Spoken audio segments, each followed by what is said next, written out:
Hi, my name is Luann, and welcome to my channel, Cheap Shenanigans Art. Thank you so much if you're a returning viewer. If you just stumbled across this video, thanks for checking me out. Go ahead and hit the like if you enjoyed the video. Hit subscribe if you want to get notifications of future videos. But thank you so much for watching my video. I just recently retired in March, so I guess it's been 4 months since I retired from the state of New Mexico. I have been substitute teaching April and May. June, I was able to get some time off and catch up on some fiber crafting that I needed to, some things around the house, and to get ready for a conference that I was going to attend in Utah at Salt Lake City. So last video, I talked about the National Ag in the Classroom Conference. I was a presenter there with my friend Brittany out of the New Mexico Ag in the Classroom office, and we presented to K through 8th grade teachers about fiber art and what activities they could do in their classroom to get kids involved, kids understanding about fiber art, where their clothes come from, things like that. So it was a lot of fun. We left, let me see here. We left Monday for Salt Lake, and it took us about 13 hours to get up there. Round trip, it's around 1,800 miles. I got to see lots of beautiful country and some not so much. We went by Shiprock, New Mexico. I had never been to Shiprock, so I was able to see that. Went through Cortez, Colorado, Moab, Utah. Had never been up there, have never seen the arches, did see one arch. So that was pretty cool. And then we passed Monticello, Moab, and then Green Valley. Green Valley was not so pretty, very desolate, nothing going on out there. And I believe Price was the next big town that we came across. And then outside of Price, we hit some beautiful mountains. Excuse me. And it was very green because they had really good snow, and the snow melt made everything look so pretty. So that was a long drive, but that's okay. We had good traveling up there. And then Tuesday for this National Ag in the Classroom Conference, we had traveling workshops. So just a little bit about this conference, I should say. There were about 540 attendees. Of those, 300 were first-time attendees, and probably mostly teachers. There may be some informal educators that were there, but lots of teachers, and I was surprised that there were that many first-time attendees. So the first day, the first half of the day usually is traveling workshops, and I believe we had to choose between 7 or 8 workshops. I chose to go to the, let's see, Utah Wool Marketing Association, which was outside of Salt Lake, about 30 minutes to the west. And so this was a pretty cool traveling workshop. But when we did by the time we got done with the traveling workshop and we came back home and we had a little bit of a break, and I actually was able to present then to the teachers to do our wool activities. And we had, I had 150 looms warped. I looked and I counted about um, 47 left. So I would say about 100 teachers came to our workshop. So that was really nice. We did, gosh, we did, everybody was able to do a weaving. So they got to do a little weaving, make a bookmark. They were able to finish in that hour-long presentation. And then we also had some breakout sessions where one group did some spinning with Brittany, and then one group did we did felted little balls. So just so they could get different aspects of fiber art. So that was pretty cool. And then I had some plastic containers that I put some wool roving in and Kool-Aid and put them outside the Saturday before we went up there. And I did some solar dyeing. So I had those out on display. And in fact, I can go get you, I don't have them here with me. I can go get you the products that were made, beautiful colors, and I'll show you what I made. So stay tuned. Let me go get that. Okay, I am back. So I went to my fiber room to pull out my stash fiber that I took, and I did some Kool-Aid dyeing before I left for the conference. So I think we had a few different fibers. I had some examples of alpaca. I want to say some kind of wool combs top, and then I can't remember what the other one was. I think this one is like a coop worth. But anyway, so just a little sample. So I think this one was like a cherry color. So I added the Kool-Aid, the water, mixed it up really good. I had hot water in there, and then I put the fiber, closed the lid, and set them outside. And probably within an hour, hour and a half, they were dyed. The color had set because it was pretty hot out. We've been in the hundreds, so it doesn't take long to heat up. But yeah, this is the cherry. This was that. I have some mystery combs top, but this was the lime. I thought that was kind of cute. There was a grape comb top for that. And then these other two are the alpaca. I think this is a black raspberry, some kind of raspberry. Okay. And then the other one, I did not use Kool-Aid. I used landscape dyes, and I'll do a dyeing video sometime, how I do a lot of my dyeing in the crock pot with landscape dyes. And this was the color turquoise. How pretty that came out. So the turquoise did not absorb all of the dye. I think it was just, and I tried not to use that much, but I think it was just too concentrated with dye. It couldn't absorb it all. But I thought that turned out really well. And so I told the teachers it doesn't take much to dye, and they were really surprised. So hopefully I shared some information. I'm hoping they will reach out during the school year if they have questions. I told them about this channel. If there's anything that they want to see me do a demo of, I would be happy to do it here because um, me being retired from education as an informal educator, I'm here to help everybody get more people in this art. So I'm more than glad to help. But anyway, that was a lot of fun. One other thing regarding the conference, I did take a few sessions. When we got there, so Tuesday was the first day, and the first morning, Tuesday morning, we did traveling workshops. And our traveling workshop, we went west of Salt Lake, I don't know, about 30 minutes, to go visit the Utah Wool Marketing Association. And I'm going to put some pictures up here on the screen so you can see. It's a wool warehouse is what it is, and so they work with local wool producers. They sell the wool to buyers, and he said, I believe there's like 6 buyers that show up when they have sales. I don't know how many producers they get. I'm sure that question was asked, but I don't remember it. And they range in, small producers to heavy, big ranches with about 10,000 sheep. So it just depends. A lot of different types of fibers. I think Rambouillet was brought up more than once. And so they have these sales. So the shearing happens in the spring. They get the wool. And then they set these dates where they have the sales, and these buyers buy before. Well, 2019 was the best year they ever had for wool production. Then COVID hit, and it's been slow since. They're trying to get back there, but the warehouse would be empty in the wintertime, and I guess he said that they would rent it out for storage for like RVs and things. But the last few years they've had leftover wool. I want to say this last winter they had 1.2 million pounds still in the warehouse. I'm thinking that's what he said.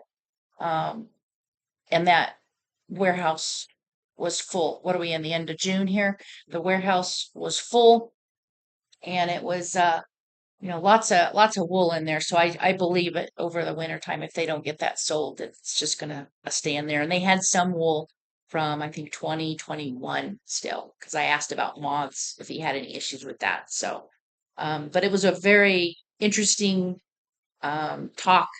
So it was just really neat. I have to I have to say, and I don't mean to, bash anybody or make fun of anybody. It's not I don't mean anything by it like that. But one gentleman asked him if it would help the cleanliness of the wool if the producer washed the sheep before they were shorn. And I was just like, oh my gosh, if you have 10,000 sheep that you're sharing, how can a rancher do that? And anyway, I tried to tell this person that, there's just no way to to do that. You need like really hot water to get the lanolin out. So you don't want to scald the sheep to get the clean, the fleece clean. So I just thought that was an interesting question that they had. So we were there very shortly, gosh, hour, if that. And then we went to like a wood supply store where they made pellets and playground equipment, where they made mulch. And there was a gentleman there that told us about his new product that he developed. And I'm waiting today from Amazon because I ordered it. I'll put a little picture here on the screen. Okay, I got the mail and I got this today. These wool pellets from Wild Farms Valley. 100% wool, all natural fertilizer, reduces watering, feeds up to 6 months, improves soil. So this bag is 8 ounces. It'll provide nutrition for your plants for the whole growing season. And let's see, total nitrogen, 9%, potash, 2%. And so it's actually a fertilizer. The wool acts as you're supposed to put it in the soil with whatever you're growing. You put it in your pots. That's what I bought it for my potted flowers out in the front of the house. So it would keep the moisture and it wouldn't dry out as fast. So it was really fascinating to listen. And I guess it's becoming pretty popular because he's being asked already by folks in Canada, but all around the United States to come and help them make these pellets. And he said he wishes he had more time because he can't go to all these places and help them. He needs to focus on his business, which I totally get. So I will put his information in the comment box in case any of you guys are interested in purchasing. I want to say the package I got was 8 ounces, like for $13. So we'll see. Stay tuned and I'll let you know how it works. On the way home. So that was the bulk of oh, hold on. Getting ahead of myself. I took a workshop there. So Tuesday was the traveling workshops. Tuesday afternoon was there were 3 workshops. I presented twice, and then in the middle of my presentations, I was in another workshop resting because I was really tired already. But the next day on Wednesday was more fun because I could go ahead and go to different workshops. So I got to pick and choose. So I wanted to show this to you. They had a workshop on barn quilts, and I was fascinated by the description. I was like, barn quilts, what are they going to do? I didn't have any idea quilting, what are they going to talk about? Well, there is a barn quilt guide that this teacher gave me or gave us, and it's got a list. Look at all that, all these different patterns. So if you're a quilter out there, you know exactly what I'm talking about because you've probably heard of this. So in the Midwest, back east, barns have quilt pictures on them right there. So they would paint these beautiful quilts on the barns. And I didn't have any idea that this existed. So I thought this was really, really cool. This teacher was out of Oklahoma. She's not a quilter, but she too was fascinated when she learned about barn quilts. So she gave us a piece of, I don't even know, fake wood. And she gave us the tools to draw our own barn quilt and paint it. And this is well, I didn't choose this. The teacher next to me, I knew she was from upstate New York. I had taken a workshop online during COVID in 2020 for the Ag in the Classroom. And then I think that was on vermiculture. I think so. No, wasn't it was worms. Sorry. Drawing a blank about the worms. But anyway, she taught that. And then this last time, oh, in New York 2 years ago at the Ag in the Classroom, she also did a presentation about doing like ag days. So she was fun. I'm glad I got to connect with her. And she goes, well, why don't you do this one with a bobbin or a spool? And I was like, oh, yeah. Yeah, that's cool. And in a way, it almost, bobbin could be like a bobbin for a spinning wheel. So I thought, yeah, let's do that. So this was an hour long class. And so we had to draw it, and then she had paint for us. So I'm like, well, heck, I might as well get it all painted. So I picked two colors. I wish I would have done the whole thing, but I just, I'm not a quilter. All of that's kind of new. So I like it how it turned out. I might put something on the edges for the border. We'll see. But it was such a blast. That was excellent. So the teacher from Oklahoma, thank you for providing that. That was so cool. So that was it. Wednesday was all presentations. Then we had a banquet that night. I did not know there were crazy teachers that loved bingo so much because we had our banquet dinner. We had a keynote speaker, and Reagan was her first name. She's a Navajo, head of extension, San Juan County, Utah. uh, Fascinating presentation. She's focusing on bringing back the farming and eating uh, locally produced food, especially for the natives there, because their diet, a lot of diabetic children now because of different, they're not eating what they should be eating. And so she was trying to get back to how the natives used to live and helping them start their own farm practices. So I thought it was really fascinating. So um, anyway, so that was the banquet, and then Thursday we left to head home. On the way home, we stopped. Of course, I googled yarn shops, and we didn't have a lot of time because we wanted to get home. We had a dog sitter, and we wanted to get back to our puppies. But we stopped in Moab to eat. I don't know, it was about 9 o'clock, and I wanted to go to that yarn store, but they didn't close. They didn't open till 10 o'clock. So we kept going. Made it to Cortez, Colorado. And the name of this place was the Southwest Farm to Yarn Collective.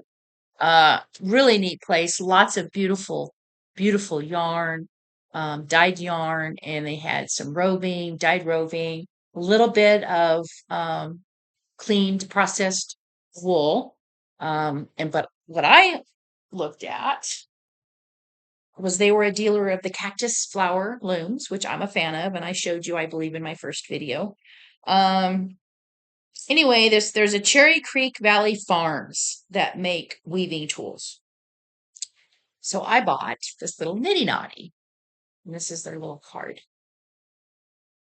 So their little nitty notty. I don't know if you guys know about Snipes is his name. He makes a lot of beaters, nitty notties, battens. But I wanted a smaller nitty notty to when I spin my colcha yarn. You use mini skeins, and especially when you dye them, you want them in a smaller skein. Perfect. So this was just so exciting that I was able to get that. I also got another batten because you can't have too many battens. And then this is I don't even know what you call it. You put your yarn in there and it goes to the shed. So if you get into spaces where you can't fit a shed stick, this works beautifully. So I got these three items, and it was wonderful. I did not buy yarn, and I did not buy any roving. So proud of myself for that. Okay, so I believe that was our trip. It was fun. I'm still tired. Yesterday was so exhausting. Um, yeah, it was a lot of fun. Glad I went. I don't know, depending on what the future holds, I don't know if I will, attend another Ag in the Classroom conference. I think I'll have to look. If I'm wrong, I'll put a screenshot. I think it's in Minnesota next year, in Michigan. I don't know. I'll have to look and see where the next National Ag in the Classroom conference is. I will let you know. Okay, so that was that. The other thing I talked a little bit about today was the first day of Tour de Fleece. Yay! Camp Wooligan, I am a part of, and I signed up for. There's a fiber exchange and a fleece exchange. So I don't know how many people are actually doing this virtual spinning. Um, there isn't a lot of people in the fleece exchange, I don't know, 10 maybe. There's more in the fiber, but less in the fleece. But when I got back, I went and looked through my stash and I got the people that I drew, I got their packages mailed off yesterday. And I happened to get my package for the fiber. And oh my goodness, let me show it to you. So this was from um, Fawn. Thank you, Fawn. And Fawn, I believe, is in Michigan. So Fawn gave me hand-dyed roving. And this is Coriadale. Anyway, what does it say here? Lair of the llama? Anyway, I just think this is just beautiful. It's 2 ounces, beautiful color. And it doesn't say what they used for the dye, but I got this beautiful fiber. And then this is the one I was like, oh my goodness. Colorway Winter Willow. And this is some organic merino. And this is from Unique and Beautiful Hand Dyed Fiber Arts. And it's just, of course, it's merino. I like merino when it's already processed. I don't like doing it myself. And I thought this looks like it's a little stitch marker or something right here. So since I got this roving, I will probably incorporate this in my spinning. I will be spinning my bags of roving, focusing on that bag of Coopworth, and then I have a bag of Wensleydale, and I think some bags of Wensleydale and Teeswater combo. So I will be focusing on all of that.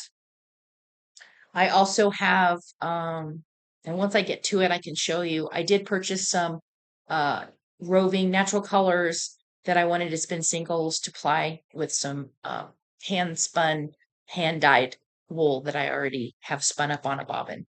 But anyway, thank you, Fawn, for this wonderful gift. And Camp Wooligan is it's just going. There's so much going on. It's on Discord, I think it's the name of the app.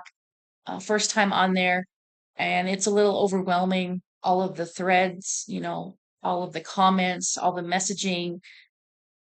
I can tell you I would rather be spinning than looking at the computer and reading all those comments, but I enjoy what other people are saying and what they're doing, so that part of it is really cool. So that is my plans. Stay tuned. I'll keep you updated on what I get spun. Um, so you can see behind me there by my little Highlander, I have my Lazy Kate full of 2 bobbins of Coopworth that I need to ply together. And then over here, I'm spinning Coopworth on that bobbin. And I believe this is also Coopworth that I got done before I went to the Ag in the Classroom conference. So that pretty. I have not washed it yet. I don't know my yardage. I don't have that done. I will wash it probably when I apply that one. So I have a couple skeins to wash at the same time. Okay, so what's going on now with me? I'm going to be focusing on spinning. Let me get a little drink of tea here. Thank you, Fawn. She also got me some tea. Mm-mm. And so the project that I was talking to you guys about last time on my big loom that I needed to get off some work that were remnants of mug rugs from Christmas for presents. So I ended up making two of these, and I had a malfunction. I had, was it one or two warp threads break? So anyway, it's narrow, a little narrower. And this is some funky yarn I hand spun. This was alpaca, and I think I plied it, I don't know, something real shiny. So it's not real soft. So mug rugs work beautifully. So I have this, there's two of these, and then I made these two. I thought these came out really good too.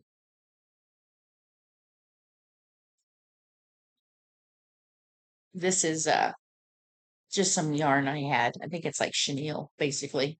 So I have four little mug rugs. And I have a new project on my loom.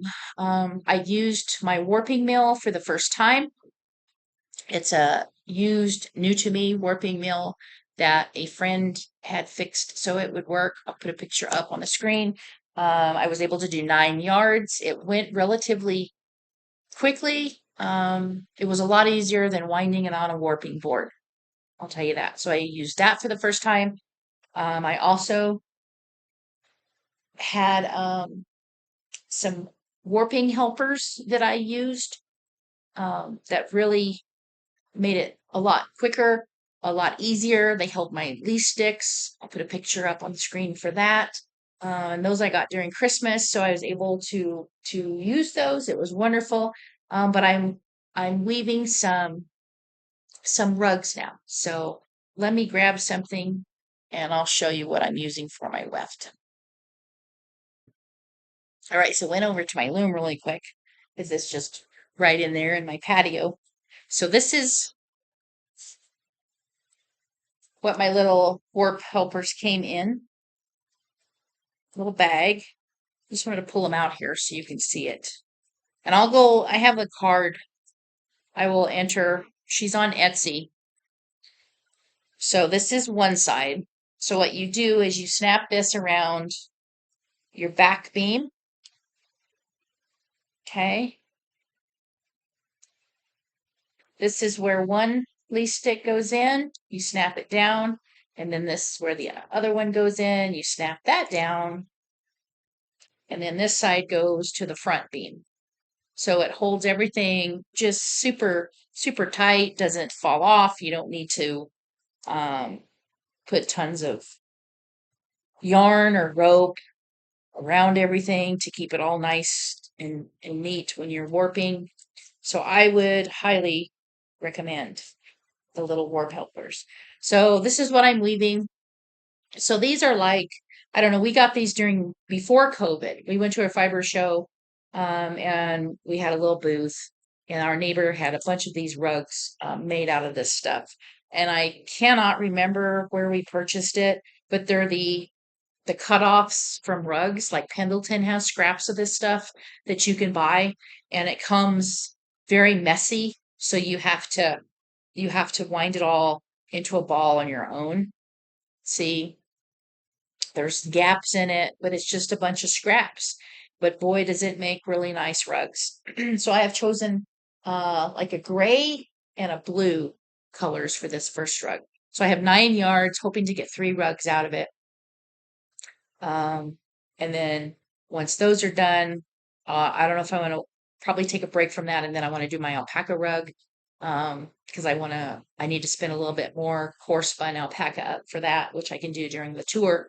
But anyway, these rugs, they're wonderful. I think we've made 4 of them, and we put them in the washer. They kind of make a mess in the washer because they shed, and then we hang them up outside to dry. But they wear really well, so they're wonderful rugs. So stay tuned on that when I get those done. So yeah, I'm trying to think if there's anything else that I have going on that I'm working on. I'll be spinning, doing my rug weaving. Stay tuned for some embroidery and some wool applique um, projects. So I ordered some kits. So it's something new. My friend Mary got me hooked on some wool embroidery. So I will hopefully have that the next time I film, and I can share that. Hopefully I'll have some progress made with that. Who knows? As far as fun stuff, tomorrow I'm going to El Paso, and there is a embroidery class workshop I am taking with Elizabeth, wonderful instructor. If you have a minute, you can either go on our Instagram or website, Kushi 915. I can put her information in the comments. Anyway, there's a embroidery class. It's a 2 or 3 hour class. I'll show you the picture of what we're going to be making. And there's a glass of wine involved, so it's just going to be fun. It's fun to sit down, and I've taken her classes before. She's fun to listen to. The people that attend these classes are a lot of fun, so I'm looking forward to that. And then, of course, 4th of July is coming up. I can't believe it. So it is hot here. I think it was in the hundreds all week, from what I'm told. I think the monsoons, knock on wood, are starting. We need the moisture. It's been very dry. So if we can get some moisture, that would be wonderful. I don't mind the humidity as long as we have some rain. So, so that's all I've been working on. But I thank you guys for watching. If you like any of these videos, hit the like button so I know. If you have any questions, I'll provide all my information. Just let me know. I'm just here to share my projects. I'm hoping that I can help others get into this craft. If anybody has questions, help them along. And I'm here to learn from others as well. So anyway, I think I'm going to call it. I'm going to put some video of me weaving. I might put that towards the end. That way you guys can see that. Anyway, so I think I'm going to wrap this up. Stay tuned for the weaving video. I wish you all a very safe and happy 4th of July. And be careful out there. Keep those pups inside. If you guys decide to shoot off fireworks, be thinking about your neighbors and the fur babies that are in the community, because it's a long night with our crowd, with our pups, because we have at least two that shake all night because of the fireworks, and they're under the bed. So just think about that. Anyway, you guys, until next time, I'll probably put another video out in another week or two. But stay safe and have a good weekend, and happy spinning. Thanks so much.